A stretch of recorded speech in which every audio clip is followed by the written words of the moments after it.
School था जहां बड़े बड़े नेताओं, उद्योगपतियों और अमीर लोगों के बच्चे पढ़ते थे। कहते हैं कि यहीं से जेफरी एप्स्टीन को पहली बार एलीट वर्ल्ड को करीब से देखने का एक मौका मिला और यहीं उसने ये सीखा कि पैसा कैसे सोचता है और पावर कैसे बिहेव करती है। स्कूल में टीचर की नौकरी करते हुए जेफरी एप्स्टीन ऐसे लोगों के संपर्क में आया जिससे उसकी पूरी जिंदगी ही बदल गई। सबसे पहले उसने टीचर की नौकरी छोड़ी। साल 1976 में वो एक टॉप इन्वेस्टमेंट बैंक का कर्मचारी बन गया, जिस पर बाद में ये सवाल भी उठे कि जेफरी एप्स्टीन को बिना डिग्री, बिना ट्रैक रिकॉर्ड बैंकिंग सेक्टर में इतनी बड़ी एंट्री कैसे मिली और ये नौकरी उसे किसने दिलाई थी। खैर, एक इन्वेस्टमेंट बैंकर बनने के बाद साल 1980 तक आते आते जेफरी एप्स्टीन खुद को एक वित्तीय सलाहकार, इकोनॉमिक एडवाइजर और मनी मैनेजर के रूप में पेश करने लगा।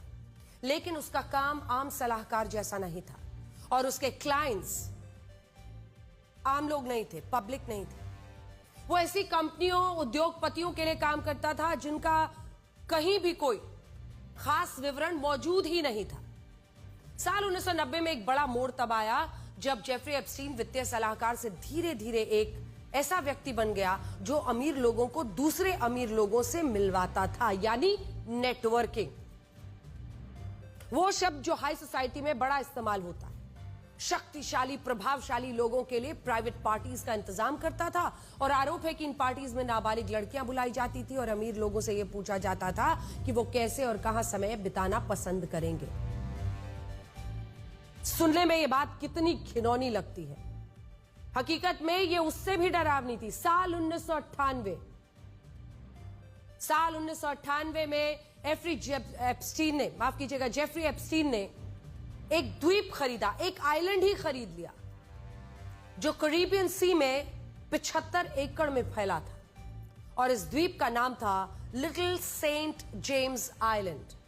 यह आइलैंड चारों तरफ पानी से घिरा था और द न्यूयॉर्क टाइम्स के मुताबिक जेफरी एप्स्टीन ने साल 1998 में इस आइलैंड को 72 करोड़ रुपए का खरीदा था, जो आज 580 करोड़ रुपए का हो चुका है।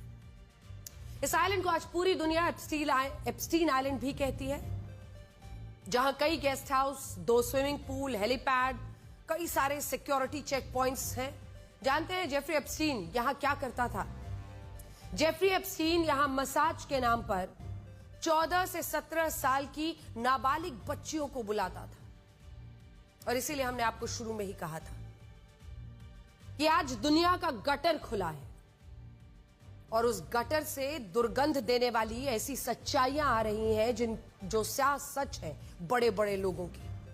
14 से 17 साल की नाबालिग बच्चियों को बुलाता था वो और उन्हें ये कहता था कि इसके बदले में इन लड़कियों को $200-300 दिए जाएंगे, लेकिन हकीकत में इन नाबालिग बच्चियों का यौन शोषण होता था।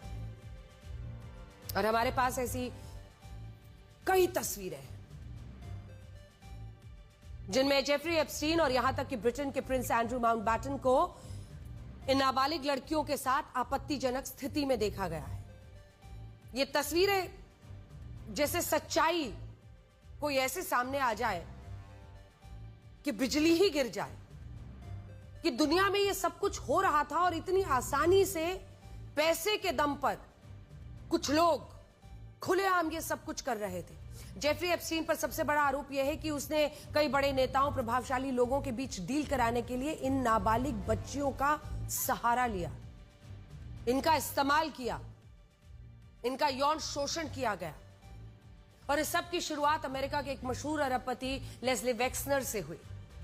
द न्यूयॉर्क टाइम्स के मुताबिक लेस्ली वेक्सनर ने जब जेफरी एप्स्टीन को अपना पावर ऑफ अटॉर्नी बनाया, तब जेफरी एप्स्टीन की जिंदगी रातों रात बदल गई। और इसी के बाद जेफरी एप्स्टीन ने लेस्ली वेक्सनर के साथ के नाम से न्यूयॉर्क शहर में एक मैंशन और प्राइवेट जेट्स खरीदे और वो दुनिया भर में ट्रैवल करने लगा। ये वही दौर था जब जेफरी एप्स्टीन एक इंफॉर्मेशन ब्रोकर की तरह काम करने लगा। वो नेटवर्किंग करता था। उस वक्त वो सिर्फ अमीर लोगों का पैसा मैनेज नहीं करता था, बल्कि वो उनके कनेक्शंस भी मैनेज करता था। वो लोगों को लोगों से मिलवाता था, बड़े बड़े नेताओं को अरबपतियों से मिलवाता था, वैज्ञानिकों को दान देने वाले उद्योगपतियों से मिलवाता था और बिजनेस लीडर्स की दुनिया के दूसरे बिजनेस लीडर्स से मुलाकात कराई जाती थी। यानी जेफरी एप्स्टीन खुद एक गेटकीपर बन गया था जिसके बिना कोई डील होती नहीं।